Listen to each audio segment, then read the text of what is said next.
I always feel like shouting whenever I hear the track from Eric Clapton. I played Tears in Heaven, and before that we had a lovely conversation which was trying to look at the idea, or rather the question of, do fathers have rights? I was speaking with Carl Botha as well as Corne Kruger, who shared wonderful insights primarily from the organization that they spearhead, which looks at the rights of fathers, as well as avoiding, or rather managing, the idea of parental alienation where co-parenting is concerned.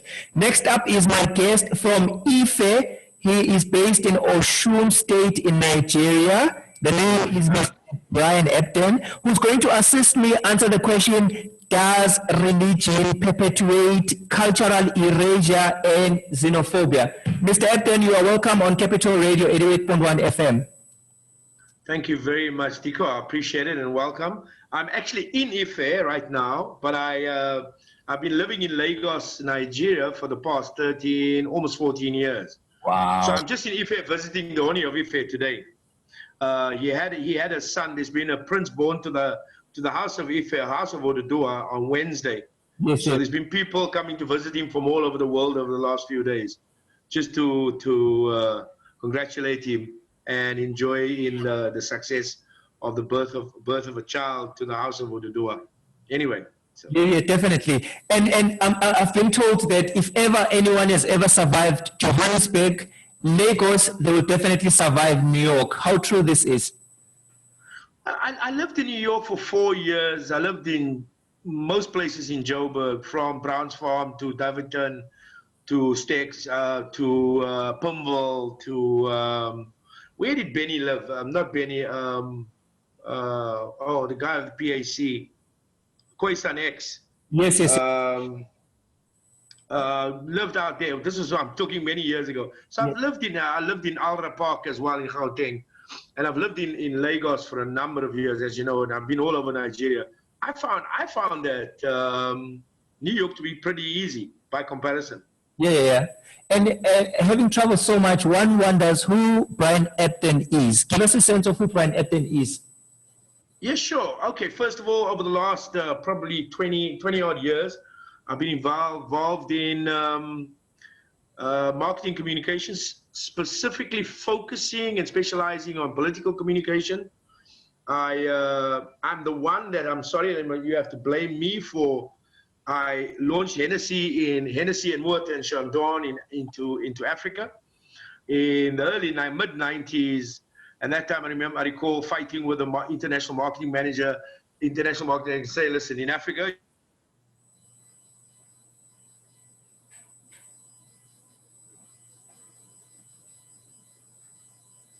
we froze a bit there. Brian, are you still there?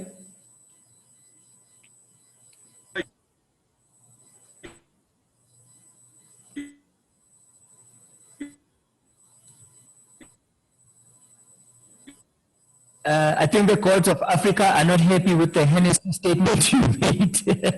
They froze. Have to mix Hennessy. Brian, you keep cutting there. I think the courts of Africa are not happy with the Hennessy statement you're making there. Yeah, I'm sorry. I'm so sorry. I just had a call. Apologies. So I was involved with the. Can you hear me, Tico? Loud and clear. Okay, I was involved with the famous Buhari campaign, playing a critical role in that campaign, which was the first time we unseated a sitting president. I assisted in the 29 campaign as well. 2019 campaign. So that's essentially what I do. That's me, I suppose. You're sitting in a very influential country. Nigeria is said to be the most populous country in Africa. That's one. Number two, we've seen sectarian violence drawn from religious lines where both the Muslims and the Christians have been at odds. What, in your sense, is the perspective you hold in regards to the foundation and the role of religion in Africa, and how has it benefited Africans? Well, first of all, we need to understand the concept of religion. Africans, in terms of our worldview, and I'm going pre-colonialism. Mm-hmm. And when we speak about pre-colonialism in Africa, we mustn't talk about the past 500 years when Europeans came into Africa. We have to go back much further to when Arabs came into Africa. we must remember and be alive to the fact that Egypt, Libya, Tunisia, Algeria, Morocco, Western Sahara are all countries, are African countries occupied by colonialist Arabs. So our sojourn in terms of colonialism goes much further than European intervention. Having said that, we need to understand that Africans never had a religion. If you take all of the 3,000 different tribes and of the more than 15,000 different clans and sub-clans in Africa, our worldview was never one of religion per se. We've always had a worldview of spirituality, where our worldview viewed our relationship with the universe, with nature itself, from the point of view that there were two existences that existed simultaneously, one being the spiritual world and one being the physical world. And we transitioned between the two as a continuum. So that's the first thing. So it was never about a religion following a guide of some guy doing A, B, C, D, E, etc., etc. So long before the Arabs invaded Egypt, we had a worldview of deep spirituality. That is essentially where we come from. So I think perhaps the word religion is incorrect. We've never understood the concept of religion. In fact, we're still struggling with the concept of religion up to this day. When you speak of Africans, one is almost forced to assume that these Africans you make mention of are a homogeneous group. Are they? And number two, did we even have a culture to begin with prior to the arrival of missionaries in Africa? Okay, sure. So first of all, it's like, you know, when you take white South Africans who are engaged as we speak in revisionist history, racist revisionist history, trying to lop two major groups or three major groups in South Africa vis-a-vis the Khoi and the San, lop them together and call them Khoi-San. Two fundamentally non-homogeneous groups, two very heterogeneous groups. And this is, you know what, Khoi-San. And then Bantu.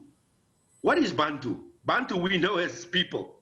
But who were those people? Xhosa, you are just all together there, you're all Xhosa. Xhosa were never Xhosa. There was Amakwati, there was Hlubi, there was Khakhabe, etc., etc., etc. And then all the 700 odd different clans within the Eastern Cape region. Similarly throughout South Africa.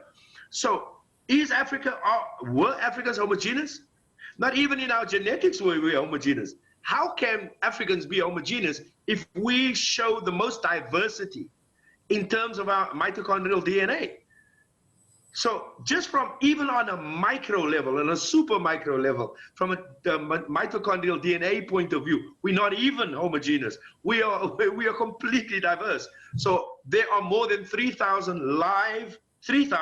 live unique tribes with more than 3,000 unique ethno-linguistic groups speaking languages that two groups can't even understand.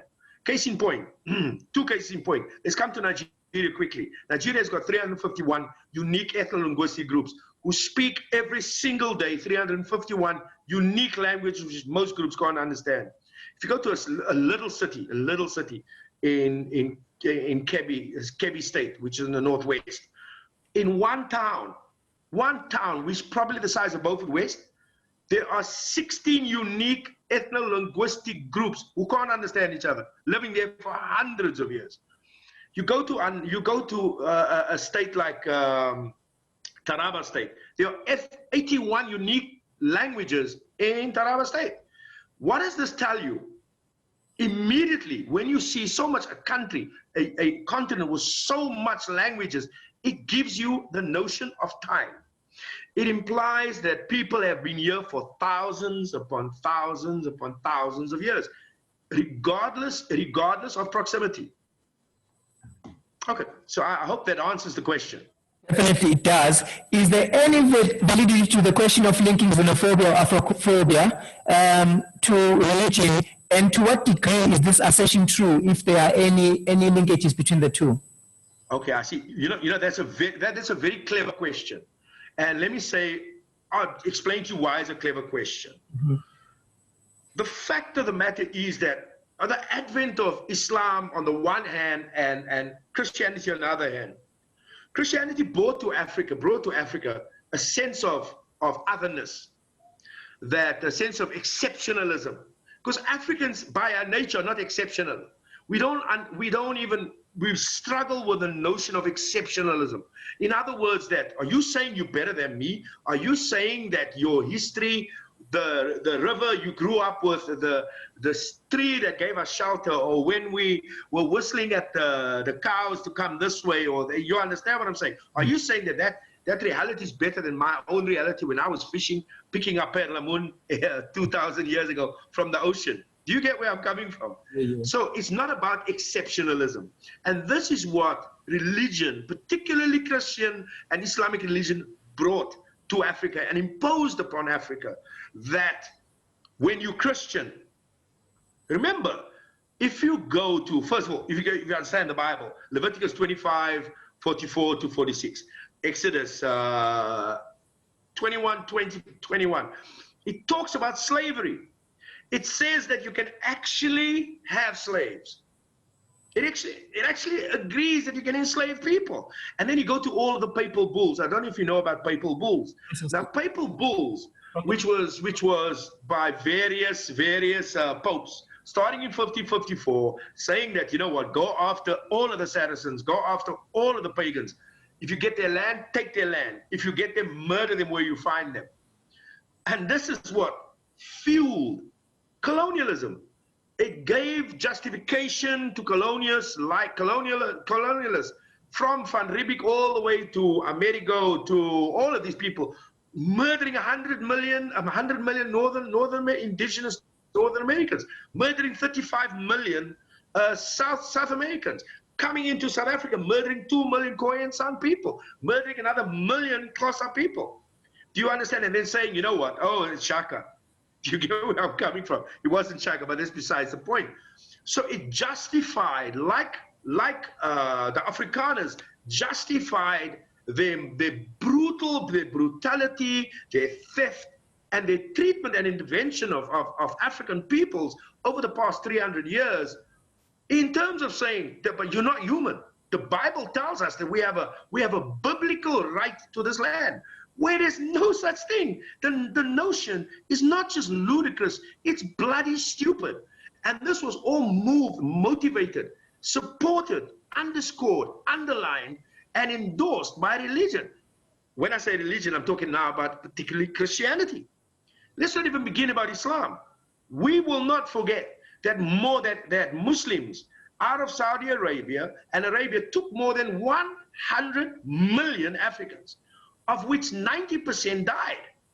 After the men were castrated, the women were put into harems. Thousands upon thousands upon thousands of African women were enslaved in harems. This is a historical anthropological fact. And this was all justified by the fact that, well, they're not Muslim.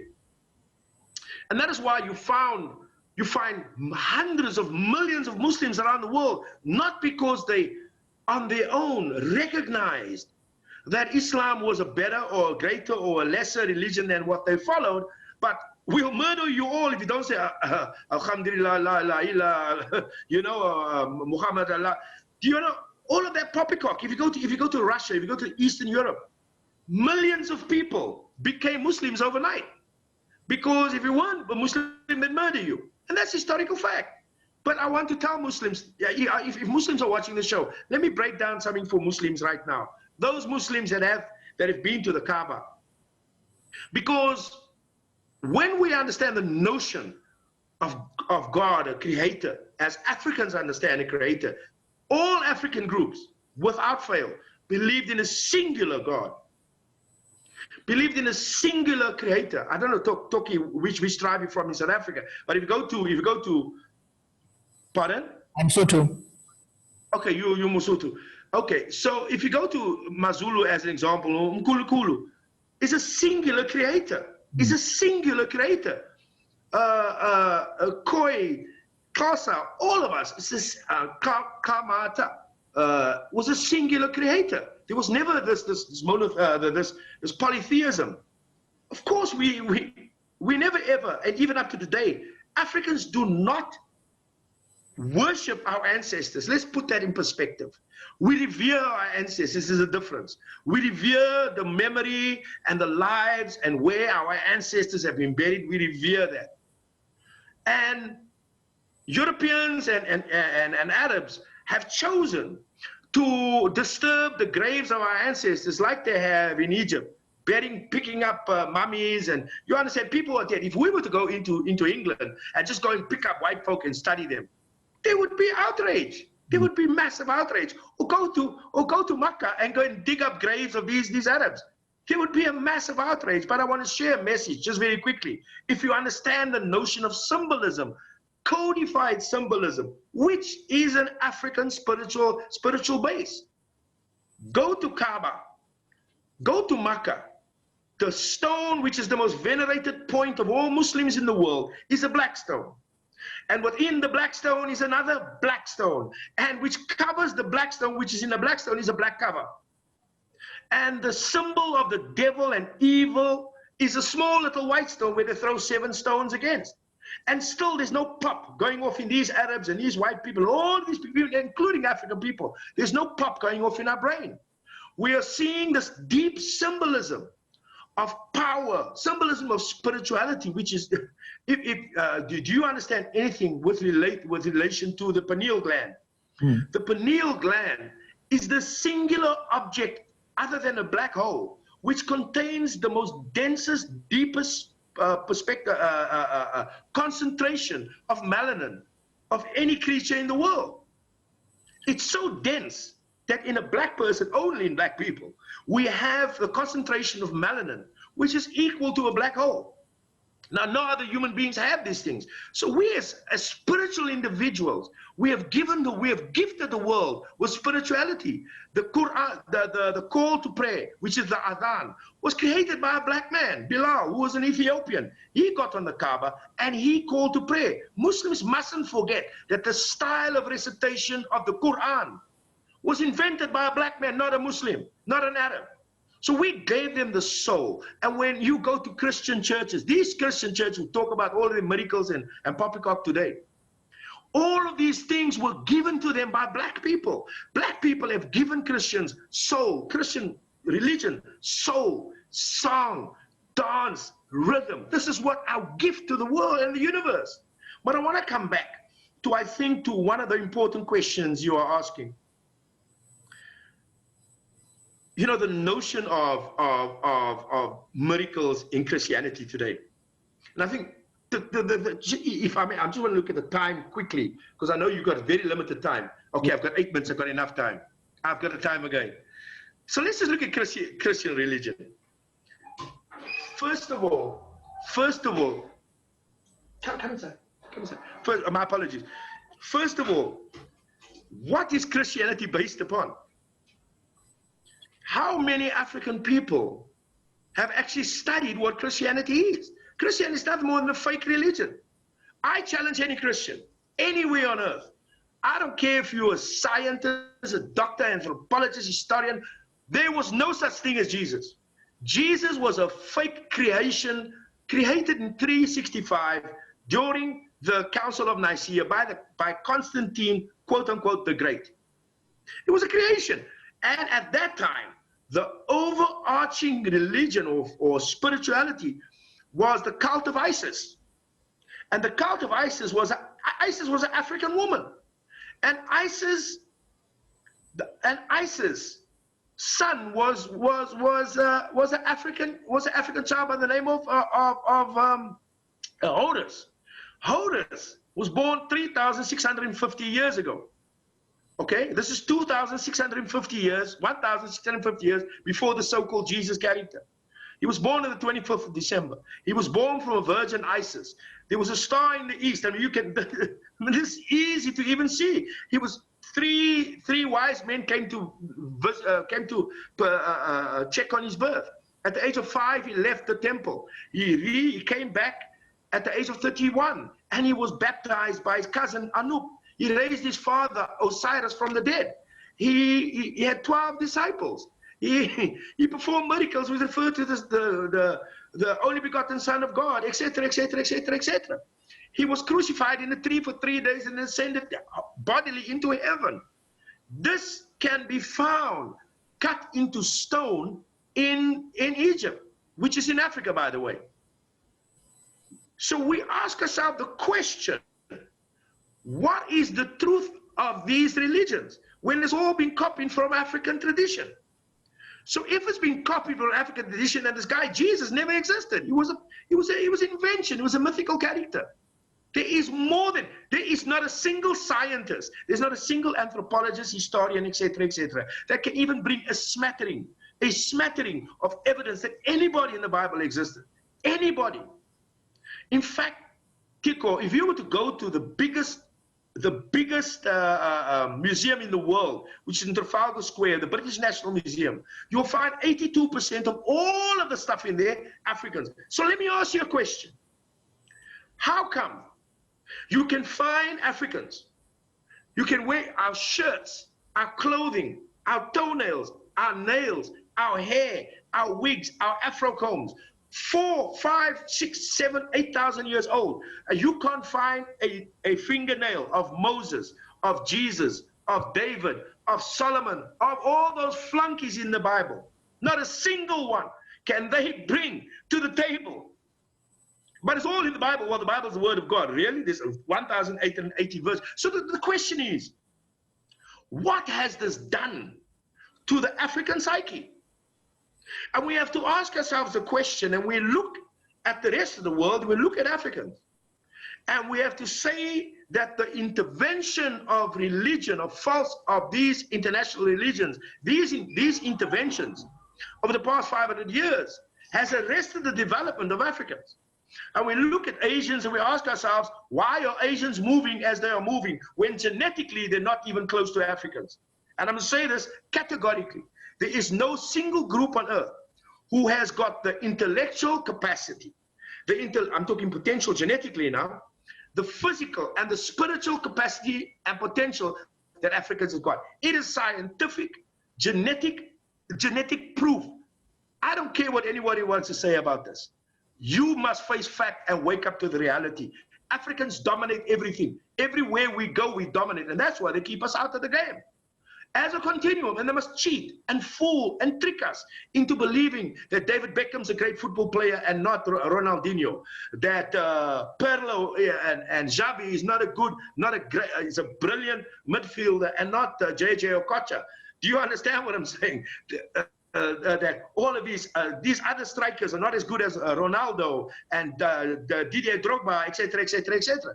But as a continuum, our people continue to rise far greater than they can. Tiger Woods, Lewis Hamilton, Serena and Venus Williams, and now we got even this little Japanese girl. We got the little child, the other little 16-year-old African girl.